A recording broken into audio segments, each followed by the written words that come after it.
So, welcome to Belo Horizonte in Brazil.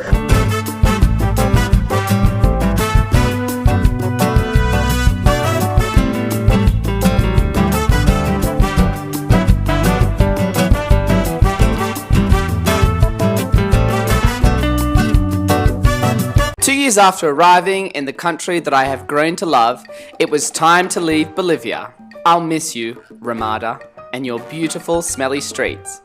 Two of my friends took me to Vido Vido International Airport to catch my plane to São Paulo and then on to Belo Horizonte in Brazil.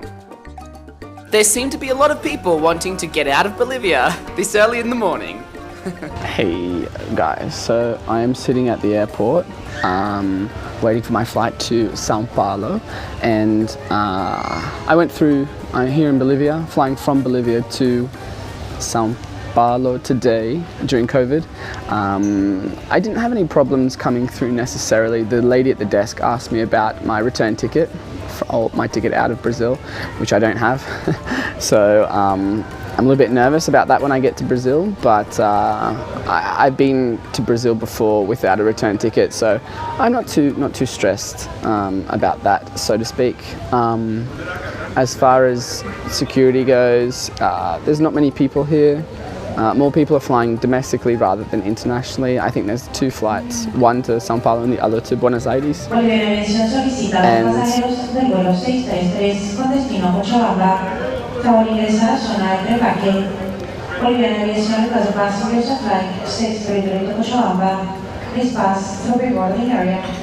So the only issue that I had was when I was checking in, they asked me about whether I had a ticket out of Brazil.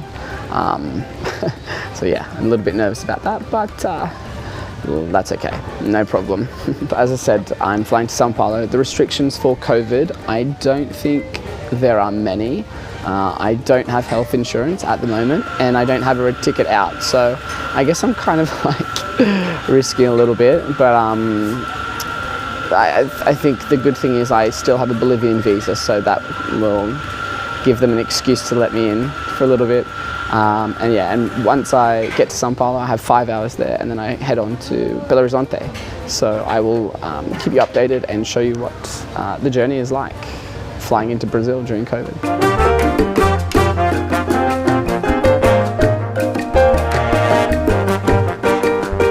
Firstly, sorry for the close-up angle. Right now, there is nobody next to me, but I did notice when I was walking, I'm at the back of the plane. I did notice that there's a lot of people, like the seats are all taken. So I'm hoping that at least the middle seat is taken, so they're taking this a little bit serious. But yeah, let me show you the plane.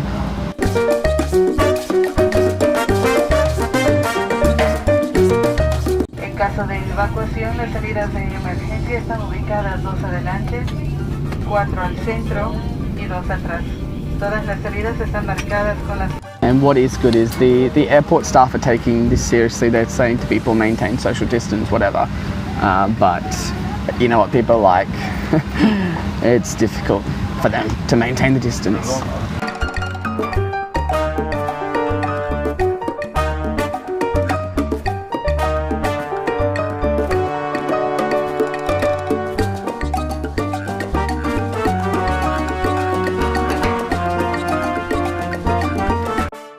Welcome to São Paulo. One of the things I found really interesting was flying into the city after having just gone through a big forest.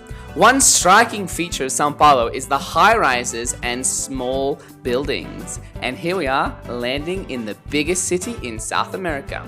Bem-vindo ao São Paulo? Em São Paulo? I don't know. It was lunchtime anyway, and I had a sandwich with a Nutella cafe, or coffee as we say in English. I needed a coffee. And, well, the airport, well, you wouldn't think that there were COVID restrictions. I actually filmed during some of the quietest times. It got busier and busier. And great welcome. Beautiful weather, São Paulo. Exactly what I want.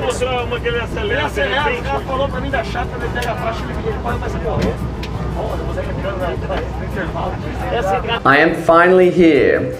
I have been here for almost 2 days now, and you're probably thinking, oh, why are you not in the airport filming?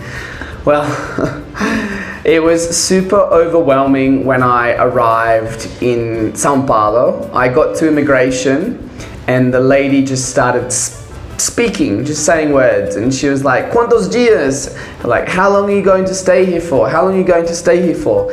And as you can remember, in Bolivia, they were asking me about whether I had a return ticket. So this like went through my mind thinking, oh my God, I don't have a return ticket. What am I going to tell this lady? So I just said, oh, I'm not sure. I'm going back to Bolivia, maybe 30 days. And she said, yeah, okay. And where are you going to spend your time here in Brazil? And I said, in Belo Horizonte, I'm going to visit some friends. And that was enough for her to stamp my passport and let me in. She did not ask about a coronavirus test. She did not ask for health insurance.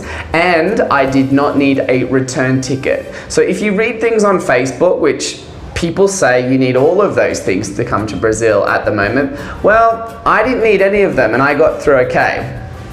So I landed in Sao Paulo, and as you know from the pictures that I showed you coming into the airport, Sao Paulo is a massive, massive, massive city. It's so big and quite overwhelming. I've been there a couple of times as a tourist, and yeah, it's a nice place, but it's just crazy big. It's not for beginners. So I had to change airlines because I went from BOA, which is Boliviana Aviación, which is the Bolivian airline, and I was changed to GOL, which is a Brazilian airline.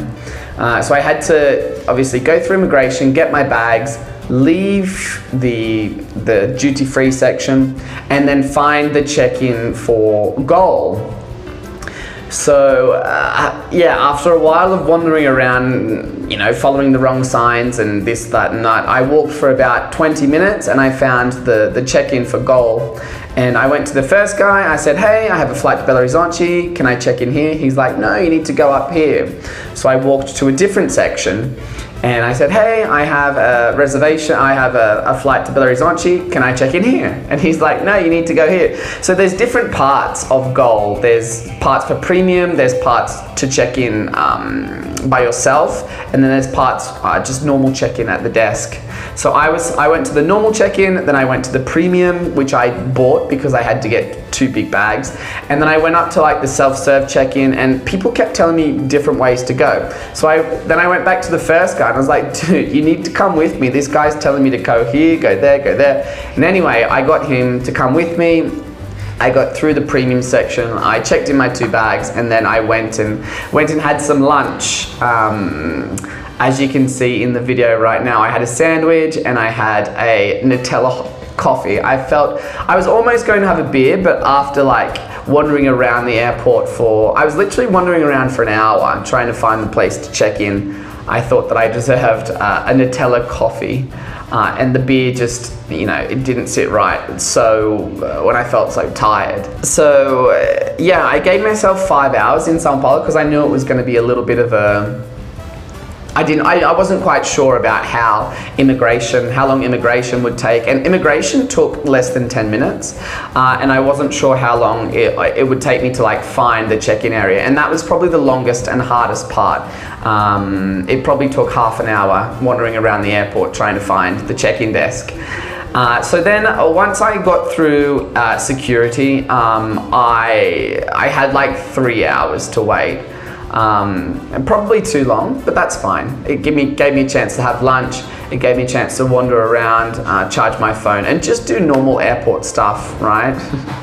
And then it was time to get on the plane, and there was, my seat was in the middle of 2 other people, and there was an under-17 football, soccer team, and I was sat right in the middle of them. And I was so tired, and I was so exhausted, and they were so loud the whole trip. They were talking, and you know, Brazilians talk really loud, and they were so loud, so I couldn't really like relax, or I couldn't really record anything because of the noise, the sheer noise on the airport, the sheer noise on the plane. And the worst thing about it was we were an hour late leaving, so we were sat on the plane for a whole hour until we left, which was a bit annoying, but whatever.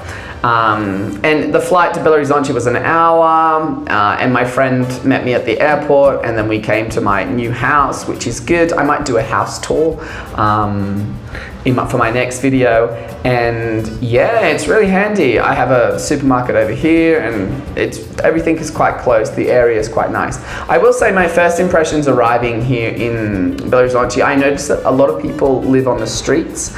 I've never lived in a city this big, so I'm a little bit nervous to see what it's like. Because I felt super comfortable and familiar with Bolivia because I lived there for 2 years. So I'm sure it's just going to take some time. Yeah. And I want to say, guys, thank you so much for supporting my YouTube channel. It's going so good. I have 220 plus subscribers since I filmed my first video in August. And if you'd like to know anything, leave a comment and I might do a Q&A session. So yeah, welcome to my life in Brazil. I'm so excited to show you what life has to offer here. And yeah, here we go.